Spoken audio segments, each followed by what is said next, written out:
نحمده ونصلي على رسوله الكريم اما بعد فاعوذ بالله من الشيطان الرجيم بسم الله الرحمن الرحيم رب اشرح لي صدري ويسر لي امري واحلل عقدة من لساني يفقهوا قولي ربنا زدنا علما۔ باب السلام علی الصبیان، بچوں کو سلام کرنے کا بیان۔ عن انس رضی اللہ عنہ انہ مر علی صبیان فسلم علیہم وقال کان رسول اللہ صلی اللہ علیہ وسلم یفعلہ، متفق علیہ۔ حضرت انس رضی اللہ تعالی عنہ سے مروی ہے کہ وہ بچوں کے پاس سے گزرے اور انہیں سلام کیا اور فرمایا حضور صلی اللہ علیہ وسلم اسی طرح کیا کرتے تھے۔ بخاری اور مسلم کی یہ روایت ہے، اگرچہ اس سے پہلے آپ پڑھ چکے ہیں کہ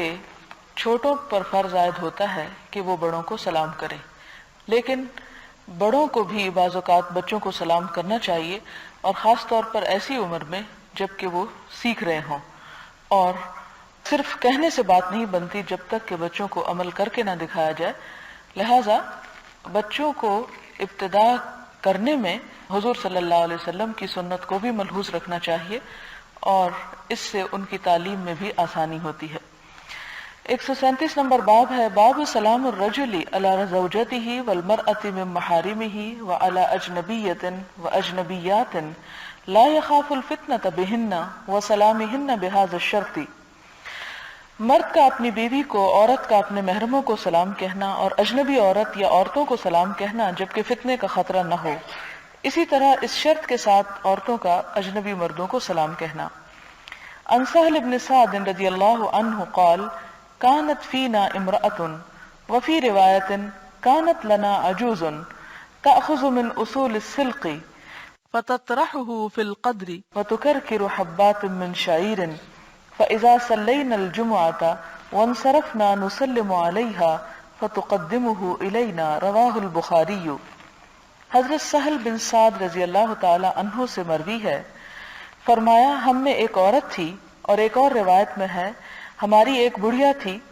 وہ چقندر کی جڑیں لے کر ان کو ہنڈیا میں ڈال دیتی اور جو کے کچھ دانے پیس لیتی۔ جب ہم جمعہ کی نماز سے فارغ ہوتے تو ہم لوٹتے، اس بڑھیا کو سلام کرتے تو وہ بڑھیا ہمیں وہ کھانا پیش کرتی تھی۔ تو اس سے یہ پتہ چلتا ہے کہ مرد جو ہیں وہ کسی عورت کے پاس جبکہ اس کی عمر بڑی ہو اس کے ہاں کھانا بھی کھا سکتے ہیں، جیسے کہ صحابہ کرام اس عورت کی مثال دے رہے ہیں۔ اور دوسری بات یہ کہ جب ہم لوٹتے تو اس بڑھیا کو سلام کرتے، اسی طرح یہ کہ مرد عورت کو سلام کر سکتے ہیں۔ اگلی حدیث ہے وَأَنْ أُمِّ هَانِ فَاخِطَةَ بِنْتِ أَبِي طَالِبٍ رضی اللہ عنہ قالت أتيت النبي صلى الله عليه وسلم يوم الفتح وهو يغتسل وفاطمة تستره بثوب فسلمت وذكرت الحديث، رواه مسلم۔ حضرت ام ہانی فاختہ بنت ابی طالب رضی اللہ عنہا سے مروی ہے، فرمایا میں فتح مکہ کے دن حضور صلی اللہ علیہ وسلم کی خدمت میں حاضر ہوئی، آپ غسل فرما رہے تھے اور حضرت فاطمۃ الزہرا رضی اللہ عنہا ایک کپڑے سے ان کو پردہ کیے ہوئے تھی، تو میں نے آپ کی خدمت میں سلام عرض کیا، اس کے بعد پوری حدیث بیان کی۔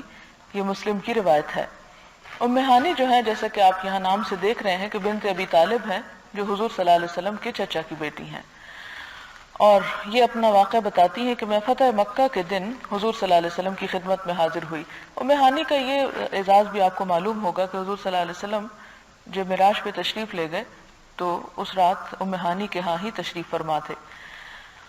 تو آپ غسل فرما رہے تھے اور حضرت فاطمہ تو زہرا کپڑے سے ان کو پردہ کیے تھے۔ مراد یہ کہ اس پردے کو تھامے ہوئے ہوں گے، ہو سکتا ہے کہ ہوا چل رہی ہو، ظاہر ہے کہ اس دور میں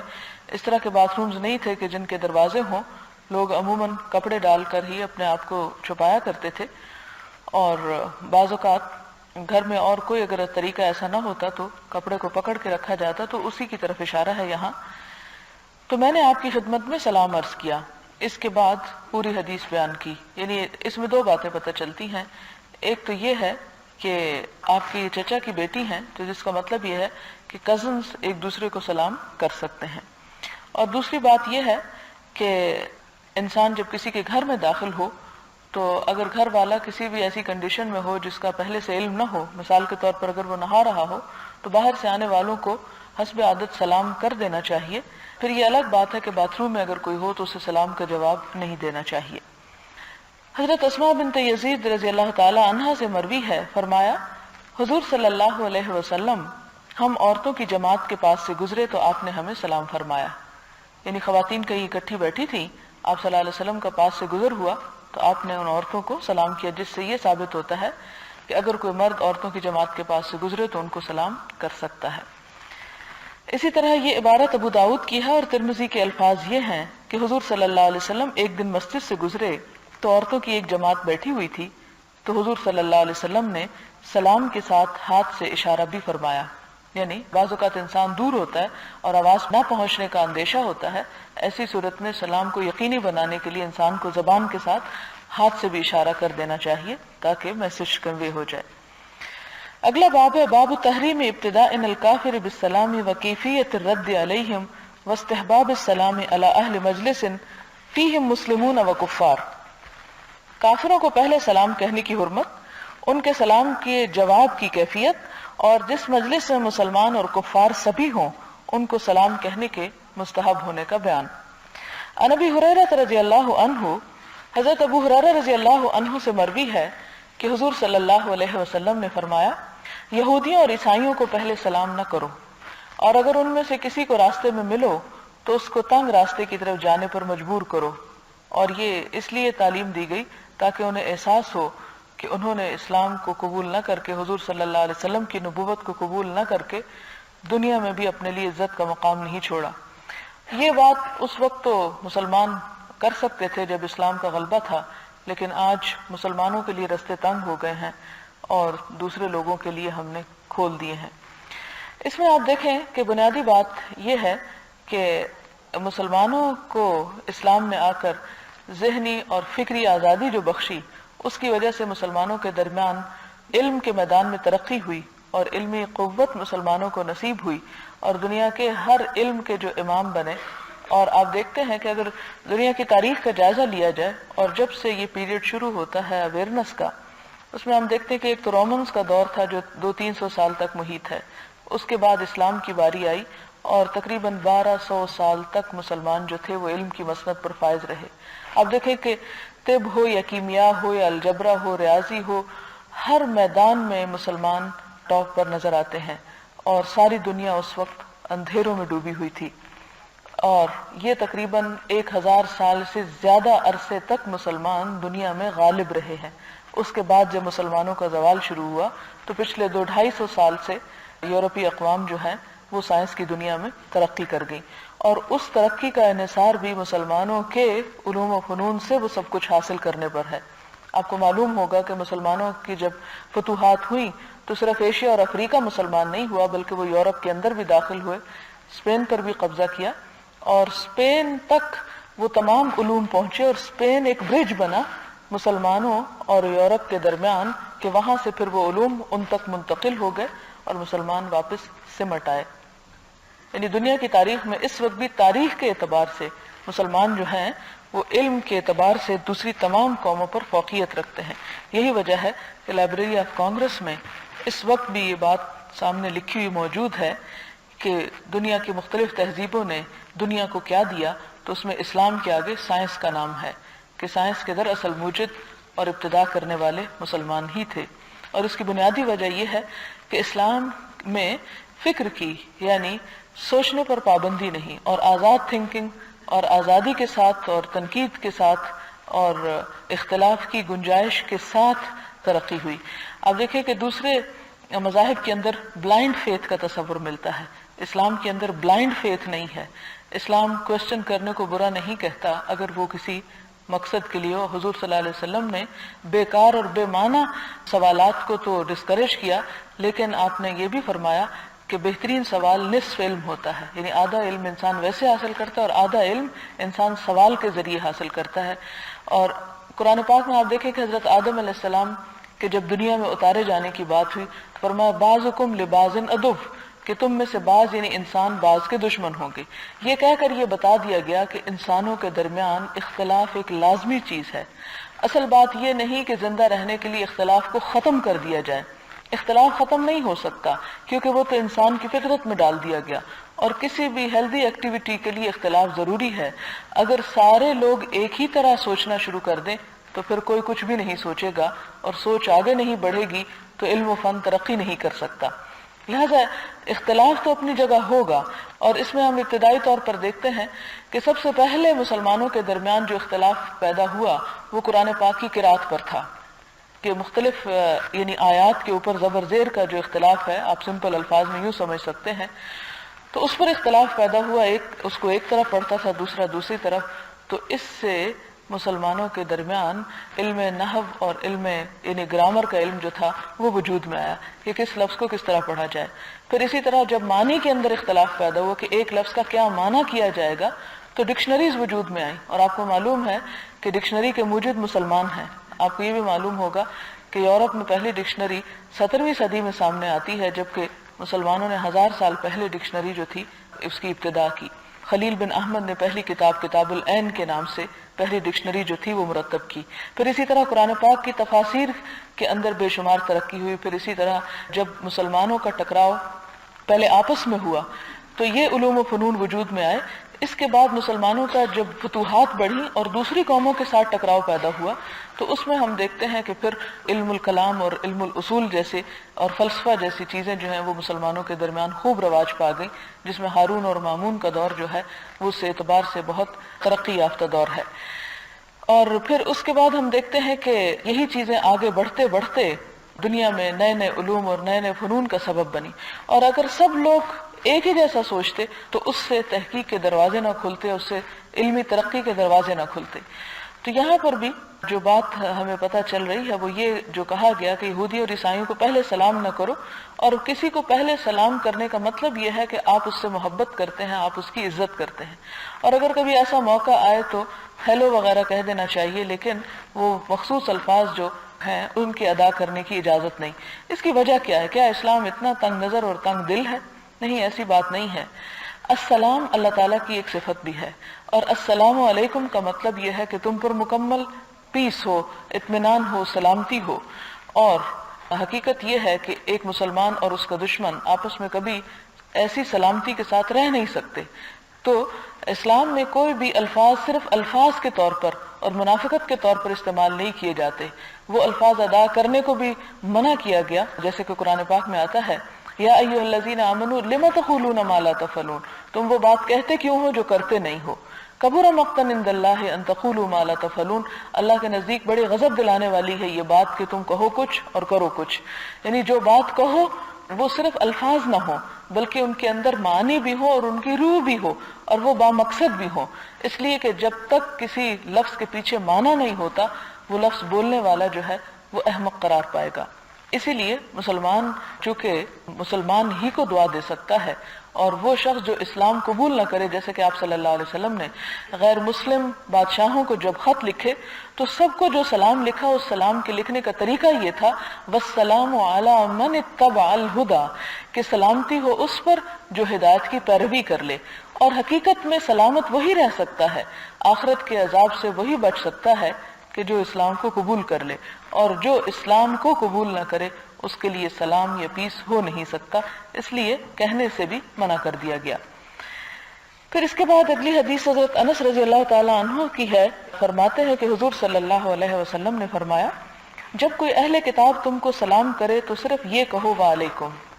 کہ تم پر بھی، یعنی اگر وہ تمہیں پہل کریں، کرسچنز اگر تمہیں السلام علیکم کہتے ہیں تو تم وعلیکم السلام نہیں کرو گے، صرف وعلیکم کہو گے۔ وہ کیوں؟ اس لیے کہ بعض یہودی حضور صلی اللہ علیہ وسلم کی مجلسوں میں آتے اور آپ کو السلام علیکم کہنے کی بجائے کہتے تھے السلام علیکم۔ نعوذ باللہ، السام کا مطلب ہوتا ہے موت، یعنی دعا کی بجائے بد دعا دیا کرتے تھے۔ تو اس پر ایک مرتبہ حضرت عائشہ رضی اللہ تعالی عنہا نے اسی طرح ایک یہودی کے منہ سے یہ الفاظ سنے اور بہت غصے میں آ گئی، کہنے لگی آپ صلی اللہ علیہ وسلم کو کیا آپ نے سنا نہیں کہ یہ اللہ کا دشمن کہہ کیا رہا تھا؟ آپ نے فرمایا تو تم نے نہیں سنا کہ میں نے اس کو کیا کہا؟ تو آپ نے فرمایا کہ میں نے اسے کہا وعلیکم، یعنی جو تم نے میرے لیے استعمال کیا وہ تم ہی پہ لوٹ جائے، وعلیکم، اور تم پر بھی۔ تو اگر تم نے سلامتی کی دعا دی ہے تو تم پر بھی سلامتی، اور اگر تم نے دعا کی بجائے بد دعا دی ہے تو تم پر بھی وہی واپس پلٹے۔ پھر اسی طرح اگلی حدیث حضرت اسامہ رضی اللہ تعالی عنہ سے مروی ہے کہ حضور صلی اللہ علیہ وسلم ایک ایسی مجلس کے پاس سے گزرے جس میں مسلمان، مشرک، بت پرست اور یہودی سبھی تھے، تو حضور نے ان کو سلام کیا. یعنی جہاں مکس گیدرنگ ہو، ہر مذہب کے لوگ ہوں، تو وہاں انسان جب انٹر ہو تو سلام کر سکتا ہے. لیکن ہم تو اب کہتے ہوئے بھی شرماتے ہیں، اس لیے فکر کی بات نہیں. باب استحباب السلام اذا قام من المجلس وفارق جلساءه او جلیسه،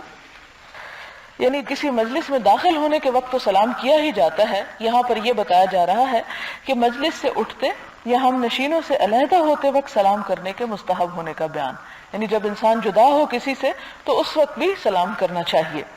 عن ابی ہریرہ رضی اللہ عنہ قال قال رسول اللہ صلی اللہ علیہ وسلم اذا انتهى احدكم الى المجلس فليسلم فاذا اراد ان يقوم فليسلم فليست الاولى باحق من الاخرة رواه ابو داود والترمذی وقال حدیث حسن. حضرت ابو ہریرہ رضی اللہ تعالی عنہ سے مروی ہے، فرماتے ہیں کہ حضور صلی اللہ علیہ وسلم نے فرمایا، جب تم میں سے کوئی شخص مجلس میں پہنچے تو سلام کرے، اور جب اٹھنے کا ارادہ کرے تو بھی سلام کرے، اور پہلے سلام کا حق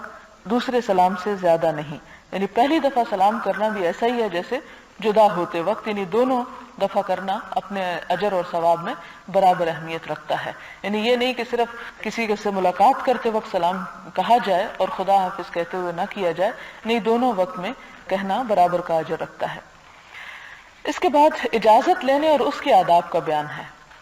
قال اللہ تعالی یا ایھا الذین آمنوا لا تدخلوا بیوتا غیر بیوتکم حتی تستأنسوا وتسلموا علی اہلہا.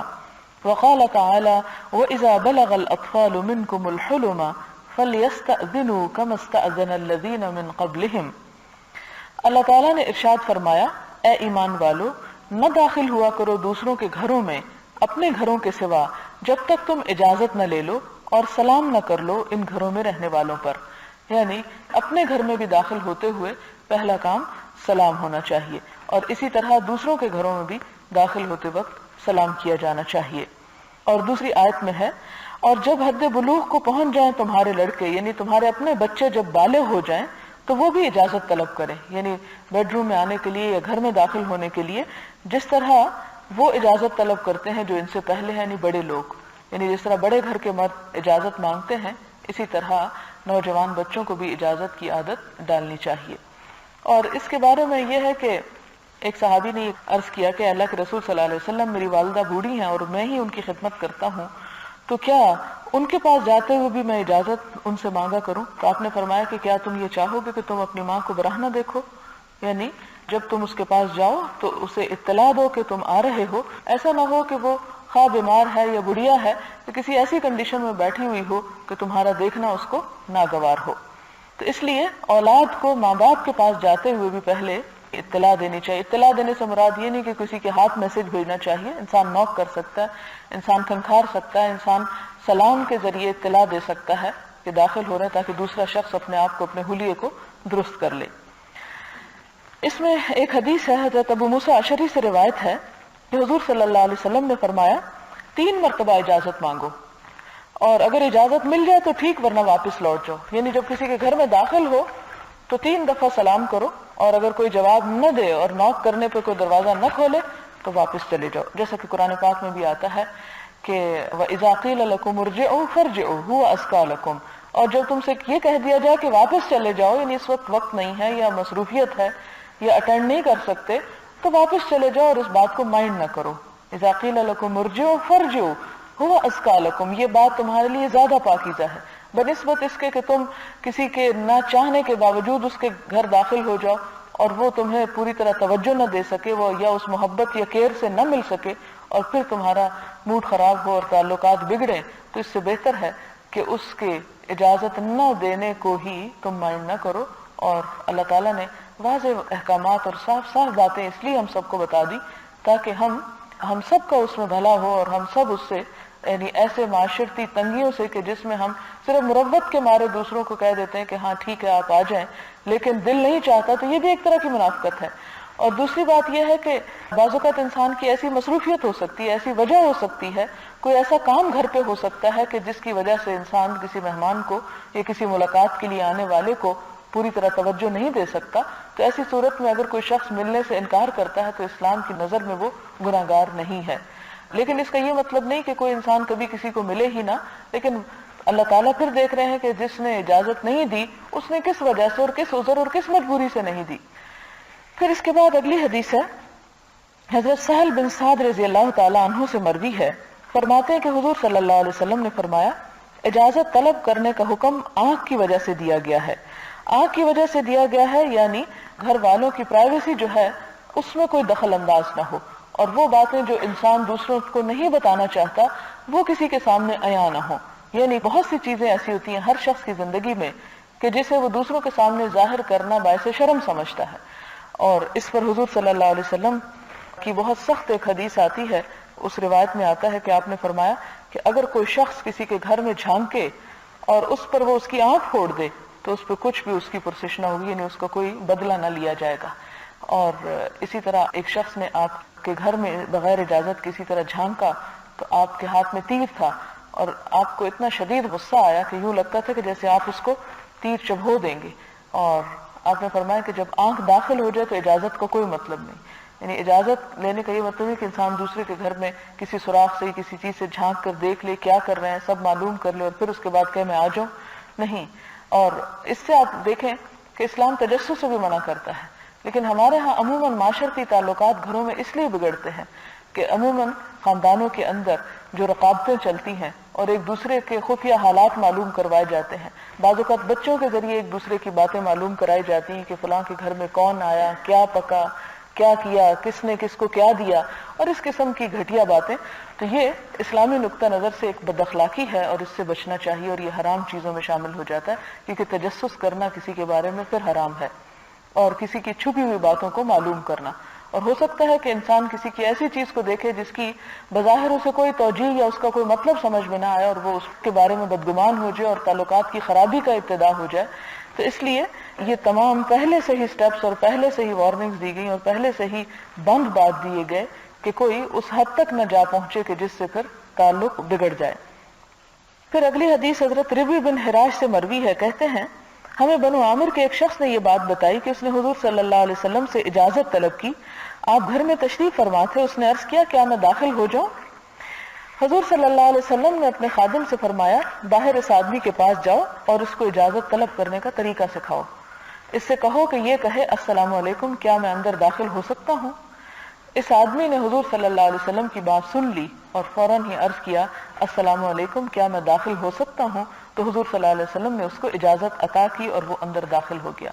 یعنی صرف یہ نہیں کہ دروازہ ناک کر کے انسان کے کیا میں اندر آ سکتا ہوں، نہیں، پہلے سلام کرے. اور اسی طرح اگر سلام کرنے پر کوئی نام پوچھے کہ کون ہو تو جواب میں نہیں کہنا چاہیے، اپنا نام بتانا چاہیے کہ میں کون ہوں. کیونکہ بعض اوقات لوگ ٹیلی فون پر بھی اپنی شخصیت کی پہچان کرانے کے لیے اچھا پہچانا آپ نے اور اس قسم کی بجھارتیں ڈال کر وقت ضائع کرتے ہیں دوسرے کا، اس لیے کہ بعض اوقات ٹیلی فون پر ایک جیسی آوازیں ملتی جلتی ہوتی ہیں اور انسان ریکگنائز نہیں کر پاتا. تو اس قسم کے اخلاق جو ہیں اسلام کی نظر میں ناپسندیدہ ہیں. سلام کرنے کے بعد اگر یہ معلوم ہو کہ دوسرا آپ کو پہچاننے میں اسے دقت ہوگی تو پہلے اپنا تعارف کرا دینا چاہیے. اسی طرح اگر کسی سے ملاقات ہو اور ایک لمبا عرصہ گزر چکا ہو اور آپ کو یہ ہو کہ دوسرا شخص آپ کو نہیں پہچان سکے گا تو پہلے اپنا تعارف کرا دینا چاہیے، کیونکہ حضور صلی اللہ علیہ وسلم کا بھی طریقہ یہی تھا. اور یہ بھی ایک روایت میں آتا ہے کہ تعارف سے باہم محبت پیدا ہوتی ہے کہ انسان جب دوسرے کو پہچان جاتا ہے تو اس کا پھر حق ادا کر پاتا ہے کہ وہ اس سے عمر میں بڑا ہے یا علم میں بڑا ہے یا کسی چیز میں، تو پھر دوسرے شخص کو اس چیز کی شکایت نہیں ہوگی کہ ایک شخص اتنی دور سے ملنے کے لیے آیا اور اس کو اس کا ڈیو حق جو ہے وہ نہیں دیا گیا. تو اس لیے آنے والے کو یہ نہیں سمجھنا چاہیے کہ ہم تو اتنے اہم ہیں کہ ہمیں تو ہر ایک کو جان ہی لینا چاہیے، نہیں، اسے اخلاقاً اپنا تعارف کرا دینا چاہیے. اس کے بعد ایک اور حدیث ہے، حضرت کلدہ بن حنبل رضی اللہ تعالیٰ عنہ سے روایت ہے، فرمایا میں حضور صلی اللہ علیہ وسلم کی خدمت میں حاضر ہوا،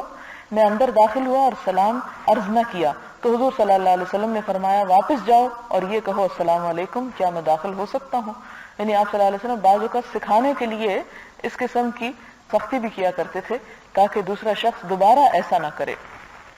اور اگر اس موقع پر سکھایا نہ جاتا تو شاید کبھی بھی پھر وہ نہ سیکھتے. یہی آپ دیکھتے کہ آپ صلی اللہ علیہ وسلم کا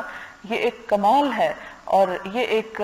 بہت بڑا معجزہ ہے کہ ایک عرب قوم اور اجڑ اور گنوار قوم کہ جس کو دنیا کی کوئی تہذیب نہیں تھی اسے سب سے زیادہ مہذب قوم بنا کر رکھ دیا. تو یہ اسی وجہ سے تھی کہ ہر لمحہ آپ سکھاتے اور جہاں بھی غلطی دیکھتے وہاں ساتھ ساتھ بتاتے چلے جاتے.